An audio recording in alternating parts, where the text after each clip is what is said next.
Retour sur 2 semaines de fête post-départ de la route du Rhum direction Guadeloupe 2022. La ville de Saint-Malo a été émerveillée par l'ambiance tropicale avec ses animateurs de village, les commerçants antillais et tous ces artistes antillais. Et je me suis intéressé particulièrement au Mas Vieux-Fort de la commune de Vieux-Fort en Guadeloupe, un groupe atypique reconnaissable à ses danseurs masqués et habillés en madras. Rencontre avec la présidente des Mas Vieux-Fort, Nathalie Castelnau. Dans les masques de Vieux-Fort, il y a 3 particularités. Alors la première, vous avez vu, c'est la tenue avec la toque, les miroirs et le costume de madras. Ensuite, nous avons l'autre particularité, c'est la musique avec la flûte. C'est unique en Guadeloupe. Et puis nous avons aussi, je vous ai dit la tenue, la musique et la danse. Et la danse surtout. En tant que vieux fortaine, c'est inné pour moi, mais ça se suit de génération en génération. Voilà. Donc, par exemple, dans le groupe, j'ai ma fille qui, elle a appris depuis toute petite, elle nous suit et c'est naturel. Voilà. Donc, on partage cette tradition qui se perpétue de génération en génération. Voilà. Disons que la promo se fait tout seul parce qu'au départ, c'est de génération, c'est la fille, le cousin et tout.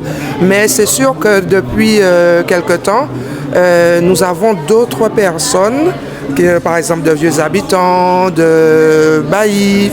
On a même quelqu'un de Marie-Galante qui fait partie du groupe et ça s'élargit comme ça et de bouche à oreille. On n'a même pas besoin de faire d'ouverture à candidature pour intégrer les masques de Vieux-Fort. Ça se fait au feeling. Dès qu'on le sent, on vient et on se sent bien dans l'association, ça se passe bien. Et puis, nous, on est contents. Mais une chose qui est très importante pour moi, c'est de perpétuer en fait cette tradition. Et là, nous travaillons avec les écoles, nous travaillons avec les centres de loisirs, avec les jeunes, pour qu'ils puissent justement s'intégrer dans les masques de Vieux-Fort. Parce qu'il faut savoir que c'est très ancien. Donc, il faut arriver à ramener les jeunes, la jeune génération, à justement entrer dans le groupe, quoi. Voilà.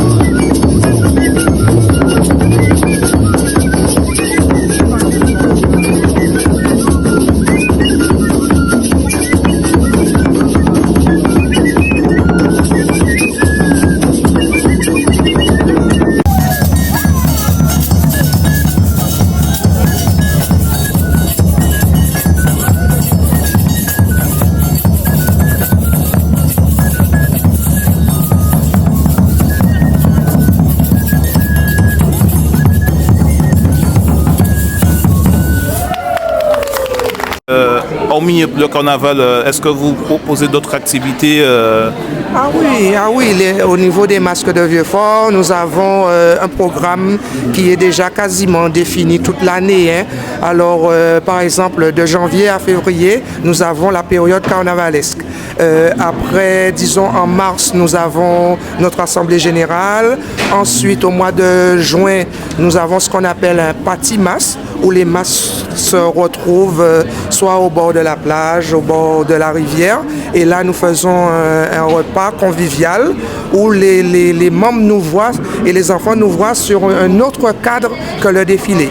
Et alors ça, au mois de juin. Au mois de juillet, nous avons une marche quelque part en Guadeloupe où nous allons découvrir parce qu'il faut aussi tenir le corps en forme. Donc nous avons cette activité physique qui nous permet de rester en forme. Ça c'est le mois de juillet. Et au mois d'août, on participe à la fête patronale de la commune. Mois de septembre, c'est un peu calme que c'est la rentrée. Et souvent, fin août, on nous demande de venir au Mondo Carnaval. au Canada. Donc nous avons vraiment, c'est vraiment très large. Alors août, septembre, octobre, c'est un peu calme toujours. Et chaque 11 novembre, l'association fait une foire culinaire avec une kermesse en temps longtemps, avec des jeux traditionnels et tout.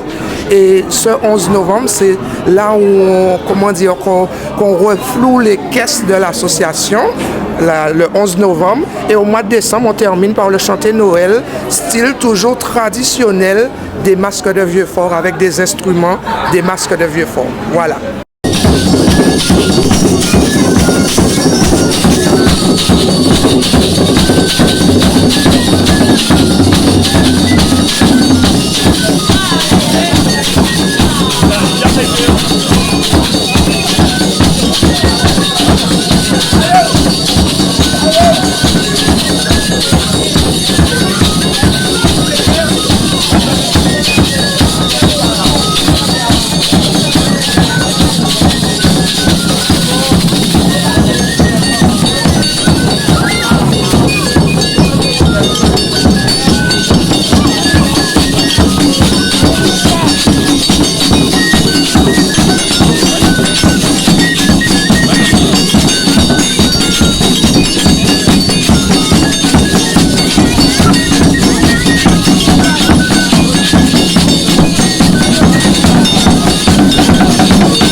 Autant dire que les masses Vieux-Fort ne s'arrêteront pas en si bon chemin. Je leur souhaite une longue vie et je remercie la présidente et ses membres. Ce reportage a été réalisé par Fabrice Quiro pour la page Facebook Outre-mer France Passion.